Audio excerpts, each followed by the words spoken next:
नमस्कार। जय हिंद दोस्तों। हम लोग बात करेंगे समसामयिक की करंट अफेयर्स के बारे में, जिसके अंतर्गत हम लोग मई माह का क्रॉनिकल पढ़ रहे थे और आज का जो टॉपिक है वह है योजना एवं कार्यक्रम। इसके अंतर्गत हम लोग कुछ महत्वपूर्ण योजनाओं को देखेंगे, कुछ महत्वपूर्ण ऐसे प्रोग्राम देखेंगे, जिसमें हम लोग पहला पॉइंट देखते हैं। BSE और UN वुमेन इंडिया द्वारा फिन एम्पावर कार्यक्रम लॉन्च किया गया है। वित्तीय सुरक्षा के प्रति महिलाओं को सशक्त बनाने के लिए 6 मार्च 2023 को BSE और UN वीमेन इंडिया की एक नई पहल फिन एम्पावर को बॉम्बे स्टॉक एक्सचेंज BSE में लॉन्च किया गया। महत्वपूर्ण हो सकता है यह कार्यक्रम। पूछा जा सकता है फिन एम्पावर कार्यक्रम किससे संबंधित है, तो यह वित्तीय सुरक्षा के प्रति महिलाओं को सशक्त बनाने के लिए है। दूसरा प्रश्न यहाँ से बन सकता है, फिन एम्पावर कार्यक्रम को किसने लॉन्च किया है, तो बॉम्बे स्टॉक एक्सचेंज और UN वुमेन इंडिया ने मिलकर लॉन्च किया है। आगे बात करते हैं, इसमें बॉम्बे स्टॉक एक्सचेंज के बारे में बात कर लेते हैं। एक और फैक्ट इसमें देख लेते हैं। वित्तीय सुरक्षा के प्रति महिलाओं को सशक्त बनाने के लिए BSE और संयुक्त राष्ट्र महिला ने 1 साल के क्षमता निर्माण कार्यक्रम पर सहयोग दिया है। इसको भी इसमें जानते रहेंगे। बॉम्बे स्टॉक एक्सचेंज के बारे में बात करेंगे। स्टैटिक जीके से महत्वपूर्ण प्रश्न यहाँ से पूछा जा सकता है, तो यह मुंबई में स्थित है, यह पूछा जा सकता है। और भारत का सबसे पुराना स्टॉक एक्सचेंज है। स्थापना वर्ष कब है, 1875 ईस्वी। यह पूछा जा सकता है कि बॉम्बे स्टॉक एक्सचेंज की स्थापना कब हुई, तो 1875 ईस्वी में हुई। MSME प्रतिस्पर्धा योजना लॉन्च किया गया है। किसके द्वारा, MSME मंत्रालय के द्वारा सूक्ष्म लघु और मध्यम उद्यम मंत्री नारायण राणे ने लॉन्च किया। तो यह तो नाम से ही लग रहा है कि MSME प्रतिस्पर्धी योजना कौन लॉन्च करेगा, MSME मिनिस्ट्री या सूक्ष्म लघु और मध्यम मंत्रालय। तो कोई बहुत महत्वपूर्ण नहीं है, छोड़ सकते हैं इसको, बस इतना जानते रहेंगे कौन सा मंत्रालय है, तो वह नाम से ही निकल आएगा MSME मिनिस्ट्री।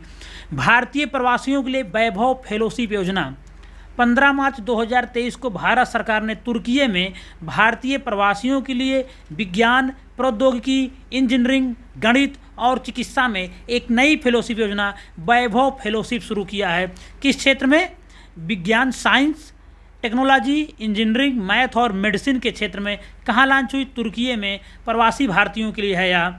और वैभव फेलोशिप की अवधि कितनी होगी, 3 वर्ष की होगी, जिसमें सरकार शोधकर्ताओं को पूरी अवधि के लिए 37 लाख रुपए तक की राशि प्रदान करती है। महत्वपूर्ण है, प्रश्न यहाँ से बन सकता है, इस फैक्ट को याद रखेंगे।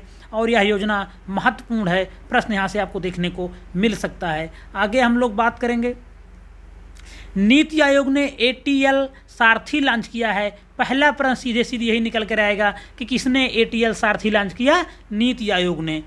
नीति आयोग ने 14 मार्च को अटल टिंकरिंग लैब ATL के पारिस्थितिकी तंत्र को मजबूत करने के लिए एक व्यापक स्व निगरानी ढांचा ATL सारथी लॉन्च किया। ATL सारथी का उद्देश्य एक निगरानी और मूल्यांकन ढांचा प्रदान करना है, जो ATL के कामकाज में सुधार करने में मदद कर सके।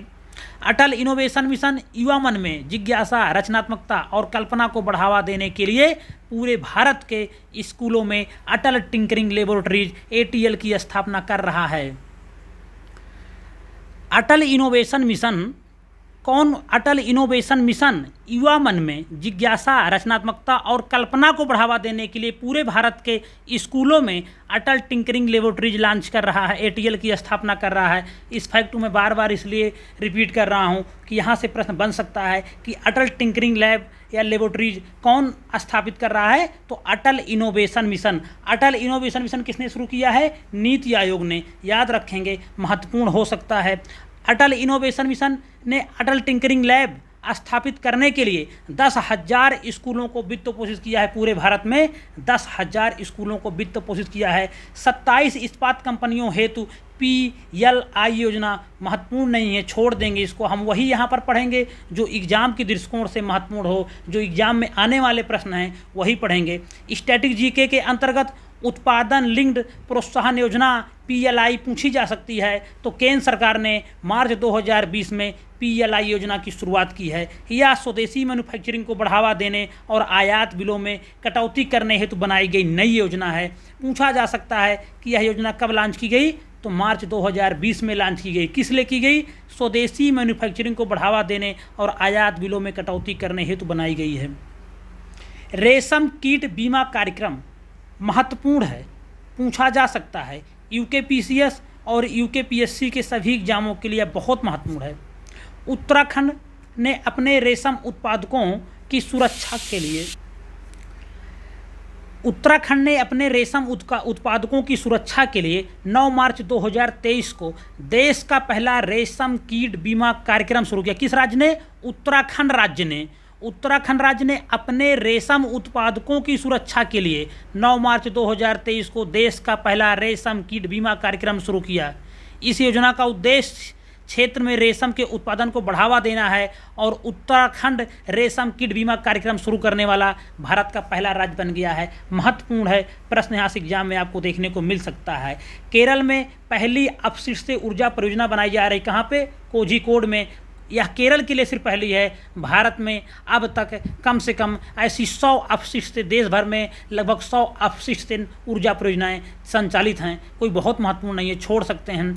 बुनियादी ढांचे की 6 परियोजनाओं को मंजूरी दी गई है। यह सब बकवास है, छोड़ देंगे। मैगजीन में बहुत सारी चीज़ें फर्जी लिखी रहती हैं। आपको यहाँ पढ़ने के ही फ़ायदा है कि ये सब बकवास चीज़ें सब यहाँ पे काट दी गई हैं, कुछ भी नहीं पढ़ना है, छोड़ देंगे।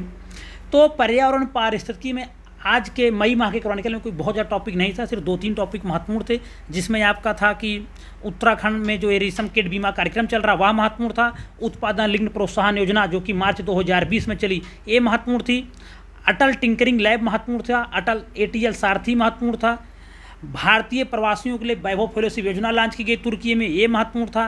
बॉम्बे स्टॉक एक्सचेंज की स्थापना महत्वपूर्ण, जो कि 1875 में हुई। और फिन एम्पावर कार्यक्रम लॉन्च किया BSC और इवन वुमेन इंडिया, इसके द्वारा लॉन्च किए गए। तो ये सब टॉपिक महत्वपूर्ण थे। वीडियो यहाँ पे समाप्त हो रहा है। वीडियो अगर आपको पसंद आए तो लाइक करें, कुछ भी कहना तो आप कमेंट कर सकते हैं। और अभी तक अगर चैनल को सब्सक्राइब नहीं किया तो सब्सक्राइब कर लें। धन्यवाद।